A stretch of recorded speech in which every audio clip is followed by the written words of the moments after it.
I thought there would be some response because of the, as I say, the transgressive quality of seeing an Ivy League professor engaged in discussing something that has a certain illicit quality about it.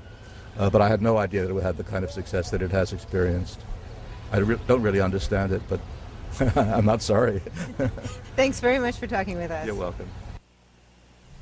Tuesday, Alan Dershowitz and Noam Chomsky debated how to end the Israeli-Palestinian conflict at Harvard University's Institute of Politics. This is an hour and a half.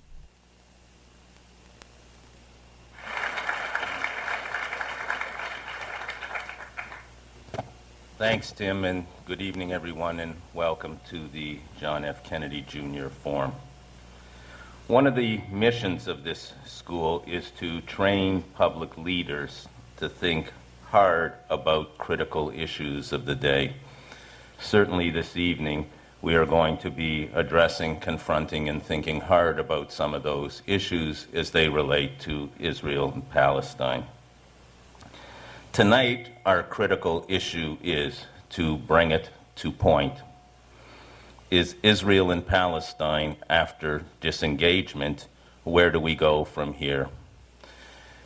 As we know, both parties, Israelis and Palestinians, are shortly headed toward elections. In January for the Palestinians, probably in late March for the Israelis. Since the disengagement in August, both sides are wrestling mightily with their internal constituents, some on board for peace, some reluctant, some not so anxious at all to proceed with what is still an unknown and uncertain future. But there is a ray of hope. If you've read the papers in the past couple days, an Israeli-Palestinian peace soccer team, a joint team, has showed up in Spain. What's interesting about this is that beneath the rhetoric, beneath the politics, there is a level of humanity in both suffering and hope that these two peoples will soon join hands and produce a better and a different path. And tonight, I think we're here to discuss what that path might look like.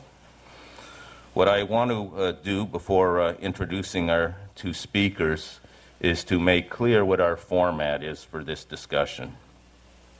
First, each speaker will make a 10-minute opening statement on the topic. Then, for approximately 45 minutes or so, I will moderate a question and answer session from you, the audience. We will conclude with 2-minute closing statements from each speaker. And while I encourage you to ask any question you deem appropriate to Professors Chomsky and Dershowitz, and I include in that tough questions, I also ask, for the sake of the audience, that you be brief and respect the right of each speaker to respond as well. Please remember that civility is the cornerstone of our democracy and certainly a hallmark here at the Forum. Born in Brooklyn, Professor Alan Dershowitz graduated from Brooklyn College and Yale Law School. At Yale, he graduated first in his class and served as editor-in-chief of the Yale Law Review.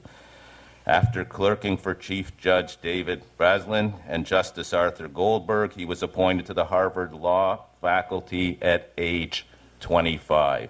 There wasn't even time for you to join a mid-career program here at the school. And he became a full professor at 28, the youngest in the school's history. When not teaching students, he found time to be one of the country's most accomplished defense lawyers and authored over 20 books. His latest, A Case for Peace, How the Arab-Israeli Conflict Can Be Solved, has received favorable reviews from former President Bill Clinton and Middle East negotiator Dennis Ross. At Harvard Law School, where he is the Felix Frankfurter Professor of Law, Professor Dershowitz teaches courses in criminal law, constitutional litigation, civil liberties and violence, legal ethics, and human rights. Professor Noam Chomsky, son of a Hebrew scholar, Professor Chomsky was born in Philadelphia. While he acquired his PhD from the University of Pennsylvania in 1955, Much of his research leading to his degree was done here at Harvard between 1951 and 1955. In 1955, he joined MIT, and in 1961 was appointed full professor in the Department of Modern Languages and Linguistics.